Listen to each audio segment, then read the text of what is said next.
আরও দুঃখজনক হচ্ছে একদল লোক কিছু কর্মসূচি দিয়েছেন, আপনারা দেখেছেন। তো আমরা মনে করি যে এগুলোর সাথে তাদের সম্পৃক্ততা আছে নিশ্চয়ই। ঠাকুর ঘরে কেড়ে কলা খাই না, একটা বিখ্যাত উক্তি আছে, ডায়লগ আছে। এর সাথে এর সম্পৃক্ততা আছে কিনা সেটা আমরা ভেবে দেখার জন্য দেশবাসীকে আমরা অনুরোধ জানাচ্ছি। আপনারা দেখেছেন সাম্প্রতিক সময়ে নারী কর্মীরা যখন ভোটের জন্যে বিভিন্ন পাড়ায় মহল্লা যাচ্ছেন, মানুষের বাড়িতে যাচ্ছেন, ঘরে যাচ্ছেন, বাসায় যাচ্ছেন বা নির্বাচনের কাজ করছেন, তখন একদল লোক তাদের উপর বিভিন্ন ধরনের অত্যাচার নির্যাতন করছে, সাইবার বুলিং হচ্ছে, শারীরিক নির্যাতন করছে, তাদের হিজাম এবং নেকাব খুলে ফেলছে, বিভিন্ন ধরনের হুমকি দুমকি দিচ্ছে। তো এই বিষয়গুলো আমরা স্থানীয়ভাবেও জানিয়েছি আইন শৃঙ্খলা বাহিনীর সাথে যারা আছেন, ইলেকটোরাল কমিটিতে যারা আছেন।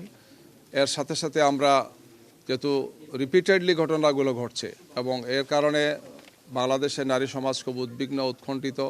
একটি সুন্দর, সুষ্ঠু, গ্রহণযোগ্য, শান্তিপূর্ণ নির্বাচনের জন্যে একটি সুন্দর পরিবেশ দরকার, যেখানে আমাদের ভোটারদের মধ্যে নারীরা হচ্ছেন অর্ধেক নারীরা। সুতরাং তাদের জন্য একটি সুন্দর পরিবেশ নিশ্চিত করা হচ্ছে সরকারের এবং নির্বাচন কমিশনের দায়িত্ব। মা, পিম্পল 5 দিনেই চলে যাবে। যাবে না মা। যাবে নিমের 5 অংশের পাওয়ারে 5 দিনেই দূর হবে পিম্পল।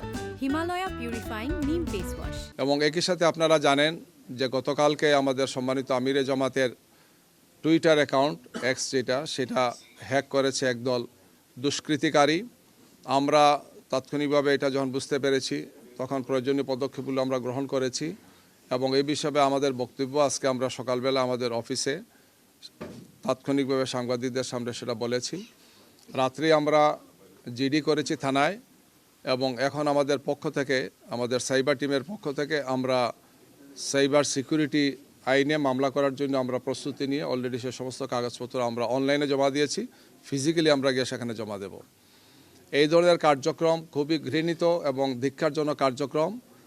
রাজনৈতিকভাবে দলের শীর্ষ নেতা এবং অন্যান্য কেন্দ্রীয় নেতৃবৃন্দের অ্যাকাউন্ট হ্যাক করে খুবই আপত্তিকর কিছু কথা সেখানে দেওয়া হয়েছে। অথচ যখন এই কথাগুলো তারা আমাদের অ্যাকাউন্টটা হ্যাক করে দিয়েছেন, এর মাত্র 20 মিনিট আগেই বাংলাদেশ জামাত ইসলামীর আমির ডাক্তার শফিকুর রহমান ঢাকার একটি জনসভায় কেরানীগঞ্জের, তখন তিনি নারীদের শিক্ষা নিয়ে আলোচনা করেছেন যে আমরা যদি জনগণের ভোটে নির্বাচিত হই, তাই নারীদের জন্য আমরা কি করব, উচ্চশিক্ষার ক্ষেত্রে নারীদের জন্য কি সুযোগ সুবিধাগুলো আমরা নিশ্চিত করব, এই কথাগুলো বলেছেন এবং তখন তার ফেসবুকে সেই সমস্ত বিষয়গুলো আমরা দিয়েছি।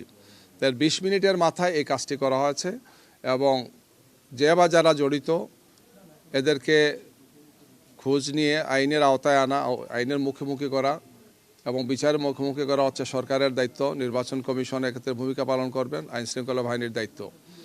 আরও দুঃখজনক হচ্ছে একদল লোক কিছু কর্মসূচি দিয়েছেন, আপনারা দেখেছেন।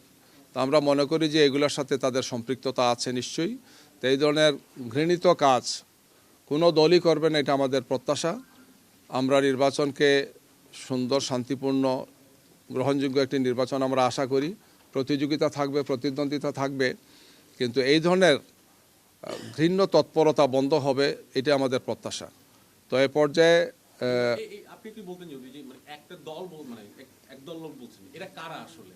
এদের পরিচয় আপনাদের কাছে, এই কাজটা যারা করেছেন তাদের তো দলীয় পরিচয় বোঝার কোনো উপায় নেই, যেহেতু এরা দুষ্কৃতিকারী। তবে আমরা আইনের তাদেরকে মুখোমুখি করার জন্য আমরা জিডি করেছি, থানা সেখানে তদন্ত করে বের করবেন যে তাদের দলীয় পরিচয় আছে কিনা বা তাদের অন্য কোনো পরিচয় কি। আর এর সাথে সাথে সাইবার সিকিউরিটি আইনেও আমরা বিষয়টাকে দেখছি, এটা আরও উচ্চ পর্যায়ের। আশা করি তদন্ত করে সেই সমস্ত বিষয়গুলো তারা নিশ্চিত হবেন, কোনো রাজনৈতিক সম্পৃক্ততা তাদের আছে কিনা বাকি। কিন্তু আমি যেটা বলতে চাচ্ছি যে একদল লোক তাৎক্ষণিকভাবে রাজু ভাস্কর্য কিছু কর্মসূচি দিয়েছেন, আপনারা দেখেছেন।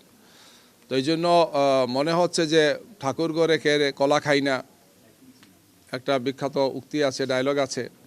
এর সাথে এর সম্পৃক্ততা আছে কিনা সেটা আমরা ভেবে দেখার জন্য দেশবাসীকে আমরা অনুরোধ জানাচ্ছি। আমরা একটি সুন্দর, সুষ্ঠু, শান্তিপূর্ণ নির্বাচন আশা করছি, এটা জাতিরও প্রত্যাশা। যেহেতু এটি কোনো সাধারণ নির্বাচন নয়, অর্থাৎ অন্যান্য সময়ের মতো শুধু একটি জাতীয় সংসদ নির্বাচন নয়, এই নির্বাচনের সাথে আমাদের দীর্ঘদিনের সংস্কার কার্যক্রম যেটি আইনি ভিত্তি পাবে, এটি গণভোট আছে, যে গণভোটে আমরা আশা করছি দেশবাসী গণভোটকে হায়ের মাধ্যমে তারা জয়যুক্ত করবেন।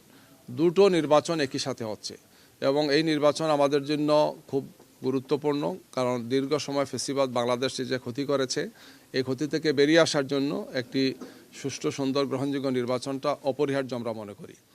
যে বা যারা করছেন তারা নিঃসন্দেহে যদি জাতির কল্যাণ তারা চান, শান্তিপূর্ণ একটি বাংলাদেশ চান, তাইলে তাদেরকে এই নীতি থেকে ফিরে আসতে হবে। তারা একটি সুষ্ঠু সুন্দর নির্বাচনের জন্য একটি ইতিবাচক ভূমিকা রাখবেন, এটা আমাদের প্রত্যাশা। আমরা এই বিষয়গুলোকেই নির্বাচন কমিশনকে আমরা অবহিত করেছি এবং বলেছি যে এ ব্যাপারে আপনাদের দায়িত্বশীল ভূমিকা পালন করা উচিত আমরা মনে করি।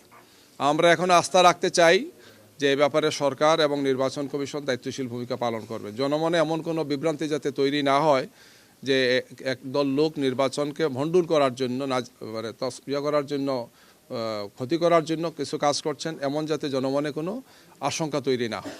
জি, ধন্যবাদ।